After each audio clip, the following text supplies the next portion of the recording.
Hello, and again, welcome to Bit Def. I'm Santiago Ramones. Across from me is... I'm Jackson Fritz. I am glad to have you on here again, but this time it is extremely self-indulgent, and I get to talk about my music. Oh, nothing wrong with that. So we're talking about Orbit, which is the second track on Bloom. So what are your thoughts and what are your burning questions that you want to ask me about it? Well, the first thing I noticed, or the first kind of question I asked myself is, okay, is there anything in this track that is not guitar based? And that's not a bad thing, because it's, number one, if it is all guitar based, that's really cool because there's some interesting textures that don't necessarily sound like a guitar. And before we go into that, there's one thing underneath the guitars that I thought was synth at first, like a very low pad, like a low bass pad of synth. But I think that's also feedback. So my question is everything on Orbit, is that all guitar? Yes, it is all guitar. And okay, nice. So the first thing that you hear is that swell. Yes.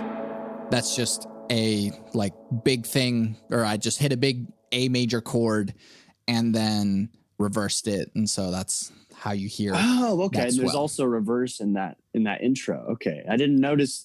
I noticed reverse later in the song with like the part of the riff you're doing, but I didn't know the beginning was reversed. In fact, it almost sounds like an electronic version of a gong. Like it has that drone to it, and it's very I don't know, it makes me think of like 2001: A Space Odyssey or something very big and cosmic or something like that. That's very neat. I think part of that is probably also the reverb that kind of helps add to that kind of sound. It's a reverb that has a 10-second decay, and so it is a long boy. Yes, it is. It's very spacey. I know that's a common phrase, but I mean, it really is very spacey, and not just the delay of duration of notes, but the whole atmosphere of it. Another thing I was going to ask, and this can kind of go along in this train of thought, is are you using a delay pedal for the main guitar part that starts everything out? Because it sounds like are notes being picked consistently, but there's a slight delay to them. Yes. Okay, nice. So it is that like that thing is, I mean, without the delay, it sounds like this.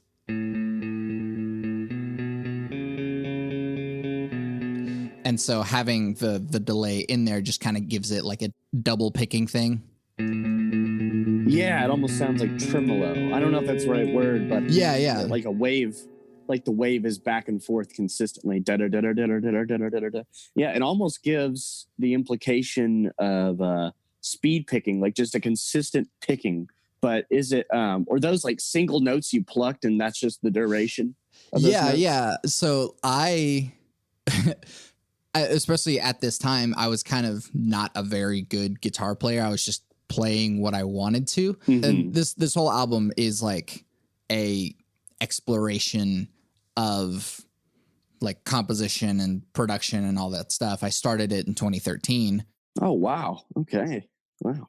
And so at the time I was like, how do I make more sound with doing less things? And that's kind of I don't know, it's kind of a weird thing that maybe it makes me a worse guitarist or a worse musician, but it's not at all. Why do all of the work when the computer can do the rest of the work? And so I can, in a way, cheat that tremolo picking because my simple picking, I wasn't as satisfied with, I guess. And so that delay gave it instrument. More. Yeah. Is the technique of the studio. I mean, just people like Brian Eno and, a lot of people that do soundtracks is studio techniques that may help them in a certain area that they're not as versed in. For example, Brian Eno, not to go on too long of a tangent, but he is more of a composer and arranger than he is an actual musician. Right. For example, he doesn't really play guitar but he can pick out textures and put notes together, whether they're in MIDI or they're separately recorded one note fragments, and put them together to make a composition. So that is something I respect heavily. And no, it's it's just studio's just another instrument and an expansion of that. So much respect. And I really feel that too with like, I kind of identify more so as a composer than I do a singer or a guitarist or whatever else that I might do. Composer is kind of the main thing. And a weird thing about being a composer as opposed to being just a like music player is that I get to kind of pick the sounds and pick what is going to be played, and then other people or other things will play it.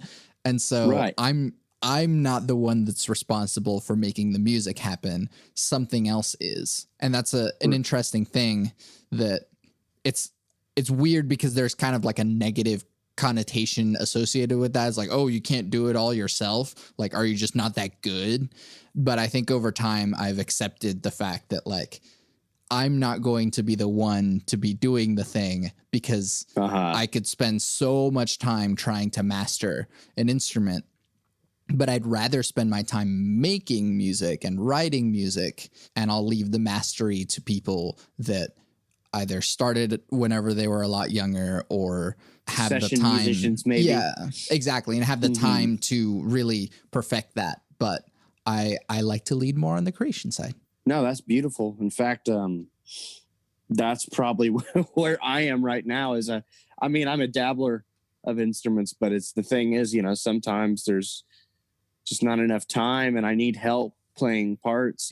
Yeah. So I respect and resonate with that very heavily. But I won't deviate too far. Another thing I was going to ask: was this inspired by anything non-musical, like say a dreamlike?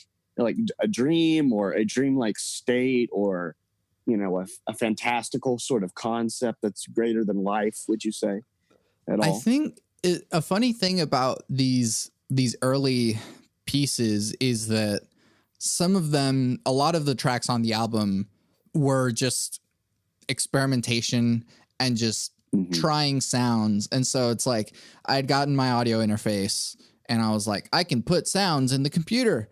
It's wild. Yeah. It's just freedom to any young man and woman. Yeah, exactly. And so I wasn't even trying to go for a sound or something. This was really just like, what sounds can I make with my guitar? And so I recorded a loop, and then I was just playing with Ableton, and that's how Ableton works. It's like you make clips and then they loop, and then you can make another track and have another clip play that loop, and it's just kind of this interplay with the loops. And so that's really how this thing came out. It's all just a bunch of loops happening together, and it just so happened to be with guitar, which was the thing that I was using. And so like you have this loop, which is just like, I mean, you play that over and over again. It's literally just playing an A major chord. Do, do, do, do, do, do. Well, very drony. Yeah. It's very cool. And then, and then I took that sound and then reversed that. And then those two loops are playing the entire track. Okay. Very nice. Along with this one, which I guess what you had said sounded like a pad, but is actually just, it's part of the chord. Yeah, that's just looped over and over again. Okay. Wow. Okay. So, and I also did wonder if there were loops involved, as well as there was I don't know if there's an actual delay pedal or a DAW setting to create the delay. Pretty much everything is inside the box, all inside the box. That's great. And the fact that, I mean, that's a cool challenge as a creator, is seeing what you can come up with that, even if it's like just a DAW setting, which some people are very accepting of DAW presets or DAW features, which is something I still don't know that much about. But it's cool that certain people don't have an ego with that, and they're willing to try things with software that they have, you know. And it's not always, I have to go out and get this, I have to go out and get that, but I'll use what I have, and then maybe I can come up with something with those materials. Well, and that's the funny thing, because like I hadn't started going to ACM yet. I was majoring in vocal music education on main campus at UCO. And so what I was doing then was like practicing how to sing classically and operatically, and like learning music theory and scales and aural skills and all this stuff. And so like the music production stuff and all the recording stuff, I had no idea whatsoever. I was just throwing stuff at the wall, and that I just liked how it sounded. And so any sort of perception of like, oh, well, you should be doing this, or you shouldn't be doing that, or you should have a pedal, or why use everything inside the box? Like, I didn't know anything about recording. And so it was literally just like, what is this thing? What does that do? Oh, cool. That's what that does. And that's often how it just became what it was. Yeah, that's great. And that's often how a lot of good compositions start, is just not knowing where things will go. And it's kind of like you said, you know, throwing in a wall and seeing what comes back. And the result might, you know, be very surprising to you, what you can get just from playing, even just with playing with something as minimalistic as loops. You know, the whole concept, 20th century minimalists, you know, Terry Riley, Don Cherry, you know, they would play with tape recorders and of compositions they made, but then they would splice the tapes and loop them, and songs would come out of them, and these patterns would arise, you know, from the tape loops. And that concept, that's just very fun to play around with, because you can take a song, you know, like a song that already exists, and cut it up and, you know, make a collage from it almost. And not that that's exactly what you did, but I mean, the idea of creating something from a loop, from something else. Yeah. It's that lends a lot to creativity. You know, with playing with loops, you'll come up with some just crazy stuff, and then finding out how loops fit with each other, and see if you can, you know, match two different loops up. I mean, God, it's just like possibilities are endless, right, with that sort of thing. And speaking of the like matching two different loops up, this whole thing kind of arose with this kind of rhythmic idea of playing with different lengths of phrases and how the loops will interact with that. And so this is kind of the main two.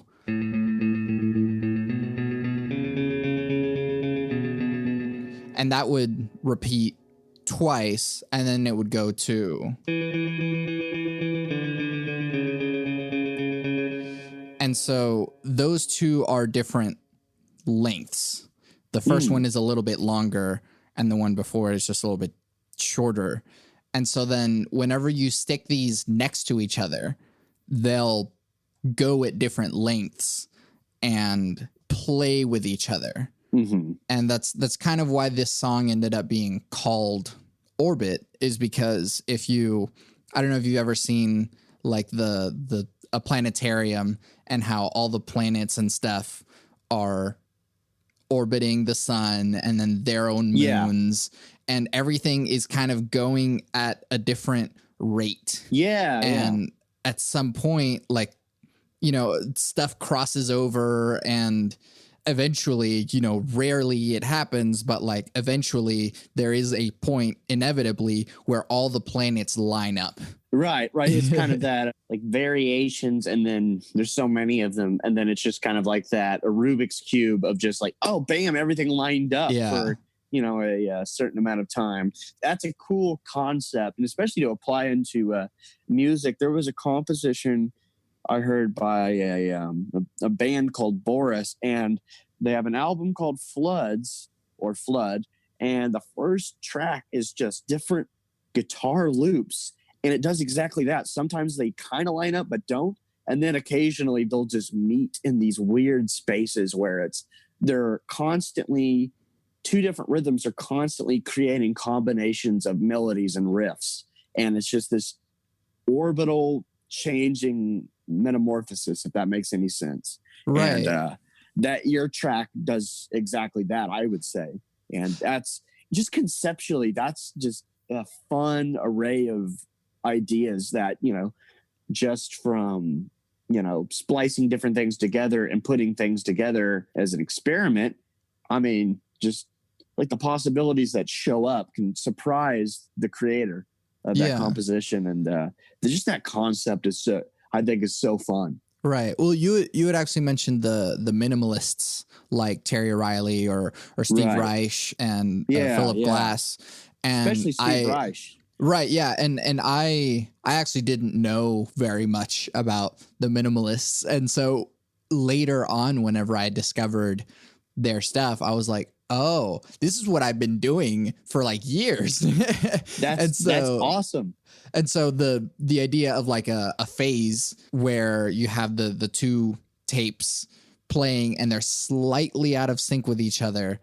And then all of the interplay that happens as they go in and out of phase. Orbit doesn't do exactly that, but it's kind of what it plays with. And so something else that I kind of wanted to add a little bit more. So like you had the two loops, and then I added a third one, which was even longer than the other two.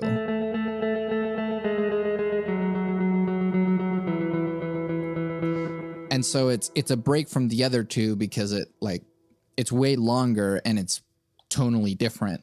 But then to add even more loops to that, I then reversed two of them. So the second one, this one,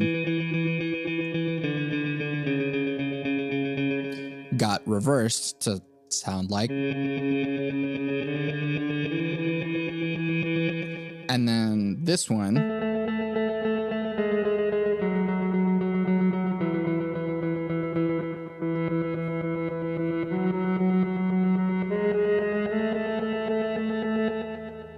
right.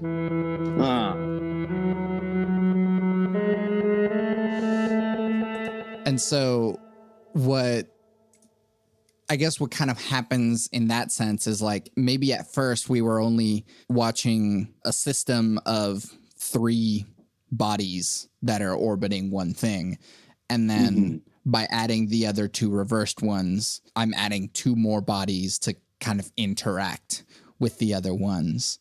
Yeah, it's almost like it is both very involving but also tranquil, because there are times when I listen to it, I think I listened to it about 3 times total, where I really spaced out, and in a good way and like a relaxed way. Is it almost, it's almost heavenly in a way, or I imagine like shot like the point of view you'd get in an airplane above clouds or something like that. Something very serene, I suppose.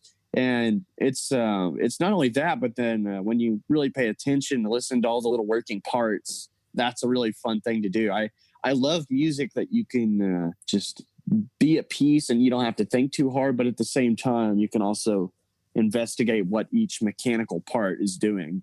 And that's, it fits both of those moods very, very well, or both of those benefits of listening. Yeah. Sweet. Yeah. And I mean, since this is an ambient album, I guess, the weird thing is that like the whole album kind of meanders among genres anyways, but like it is kind of intended to be background music anyways. Gotcha. So it is a bit repetitive at times. And this track, like the beginning of it is pretty repetitive. And so I kind of play with the idea of repeating something long enough so that you become familiar with it and forget that you're listening to it. And then once something changes, then you're sort of moved kind of from the background.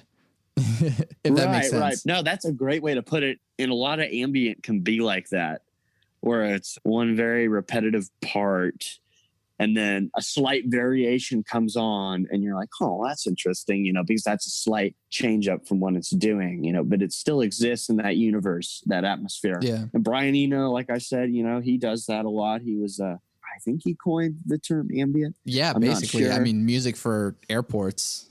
Yeah, the Apollo album with the moon, and there was another thing. I mean, there's lots of stuff he's done. It's hard to keep track of him, but he did stuff with Harold Budd, and there'd be like different fragments of piano with like reverb and chimes and stuff. And it's, you know, apparently those were all like different loops coming into play with one another, which once again fits that sort of, you know, concept of experimenting with that idea.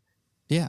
Yeah, no, that's definitely something I want to play around with more too, because it's loops are just fun in general.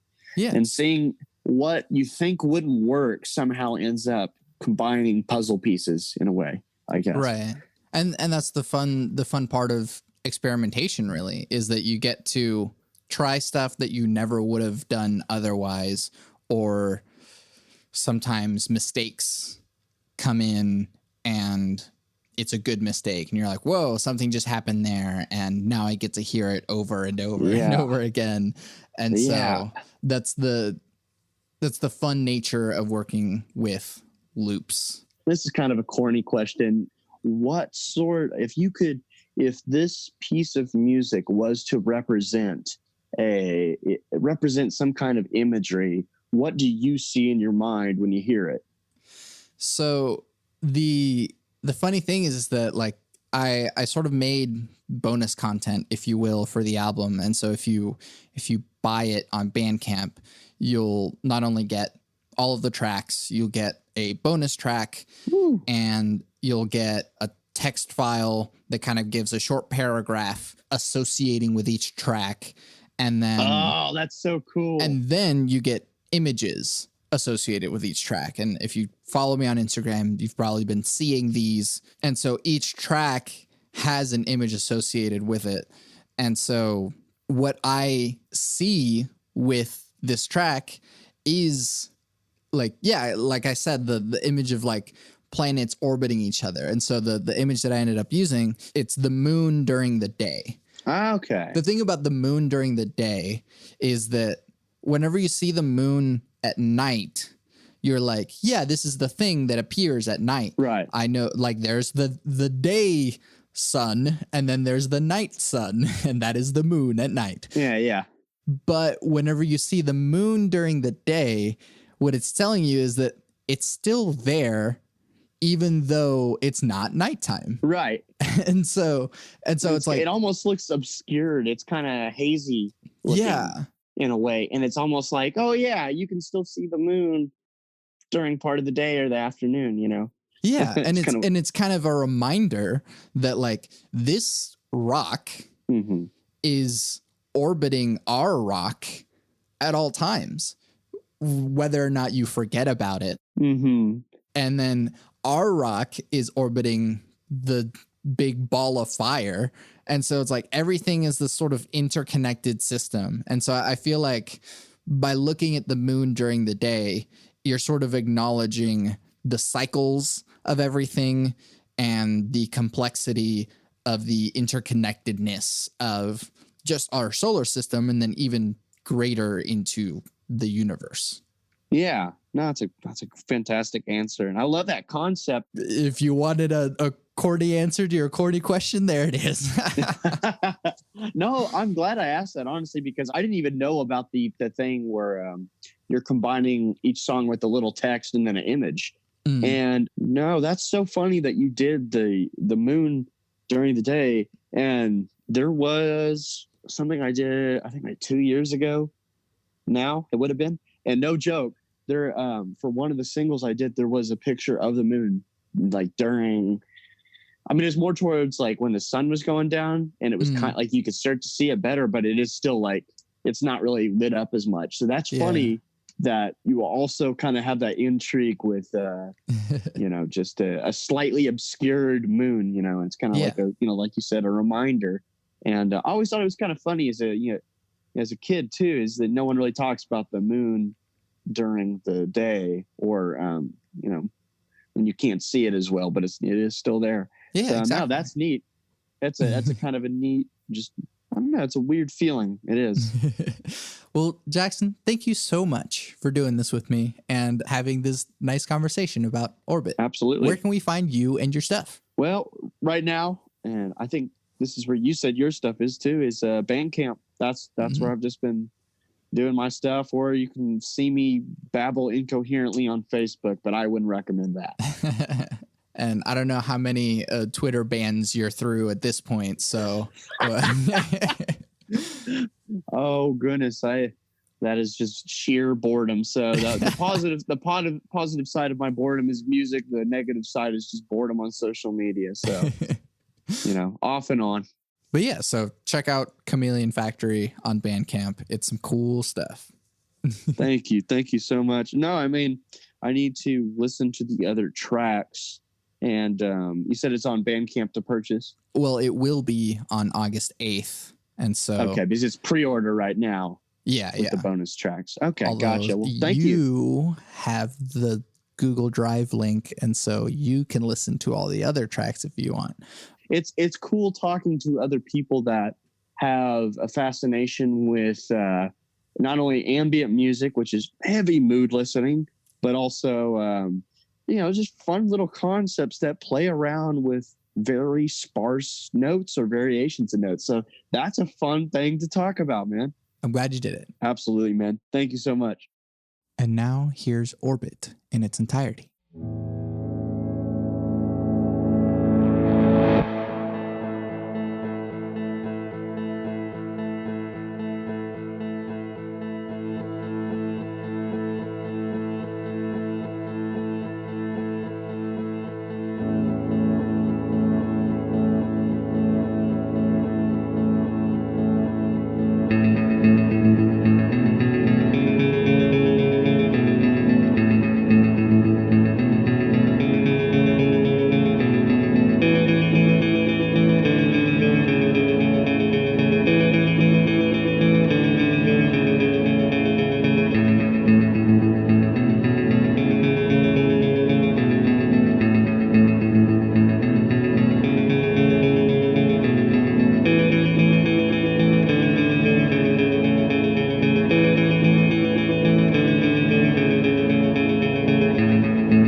find everything that I do on my website, santiagoramones.com.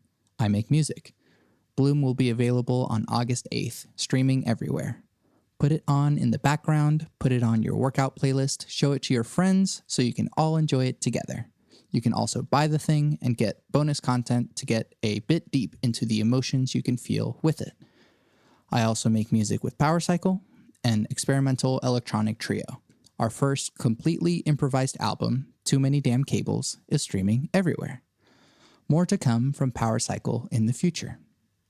To support this podcast, leave reviews, comments, tell your friends about it, and buy my music, because by supporting me, you're supporting the podcast. I always end the podcast with my 3 things. They shape my life philosophy. Those 3 things are: love never fails, it's going to be okay, I might be wrong.